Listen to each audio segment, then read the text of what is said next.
నమస్కారం. మన కండిషన్ ప్రకారం మీరు చెప్పిన టైంలోనే పెళ్లి చేసుకొచ్చానండి. నీ పెళ్ళానికి నీకు అస్సలు సంబంధం లేకుండా ఉందే. సెటప్ చేసి తీసుకొచ్చావా నాయన? మాటలు మర్యాదగా రానివ్వండి. మీరు అలా అంటారనే పెళ్లి ఫోటోతో వచ్చాను. మా భార్య తరఫు కూడా వస్తానన్నాను, కానీ మన కండిషన్ ప్రకారం నేనే వద్దన్నాను. నువ్వు ఒక మోసగాడివి. నీ గారిడీలు మా దగ్గర చెల్లవు. మర్యాదగా బయటకు వెళ్ళు. అమ్మా, నేను నిజంగానే పెళ్లి చేసుకొచ్చాను.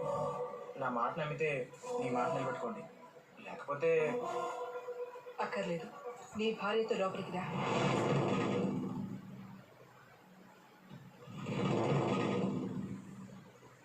అమ్మా, ఒక్కసారి ఆలోచించండి.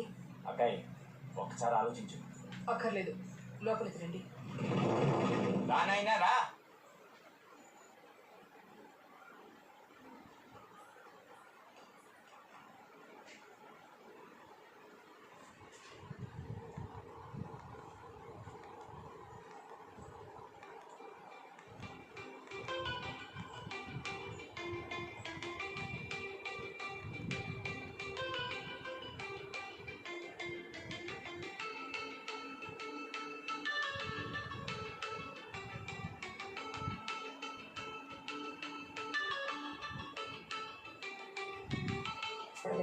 ఇక నాకు దిగులు లేదు. పదండి మావయ్య, రా.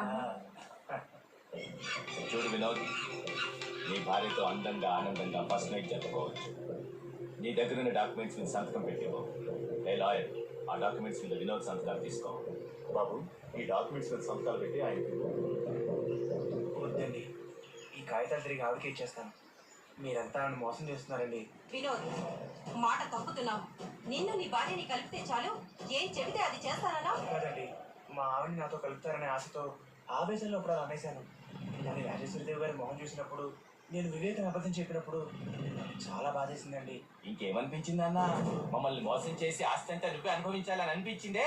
చిచి, మీలాగా ఆస్తి కోసం ఆశపడే గుంటరక్కర కాదు. ఇప్పుడే ఈ విషయం రాజేశ్వరిదేవి గారికి చెప్పి ఆవిడ ఆస్తి పత్రాలు ఆవిడకి ఇచ్చేస్తాను. రే, ఆస్తి మొత్తం తిరిగి ఇచ్చేస్తాడంట్రా. మరి మనం చిన్నపిల్లలం కదా, చేతిలో చాక్లెట్ కూడా పెట్టకుండా వెళ్ళిపోతాడంట. ఏమంటారు? ఒరే దొంగ రాస్కే, ఆడిన మాట తప్పి మమ్మల్ని ఎదిరించి వెళ్లే ధైర్యం నీకెక్కడి నుంచి వచ్చిందిరా? చెప్పు. ధైర్యం ఒక లిస్తే వచ్చేది కాదు. అయినా మీలాంటి విశ్వాసం లేని కుక్కలతో మాట్లాడే అవసరం నాకు లేదు. పదగా వెళ్ళి. ఎరా వెళ్ళిపోదామనే కోతికాడి నక్కల్లా ఇంతమంది ఆస్తి కోసం కాచుకొని కూర్చుంటా. ఎరా చూస్తాయంట్రా. ఆ డాక్యుమెంట్స్ నక్కలు వాడి పని పూర్తి చేయండి. వెళ్ళండి.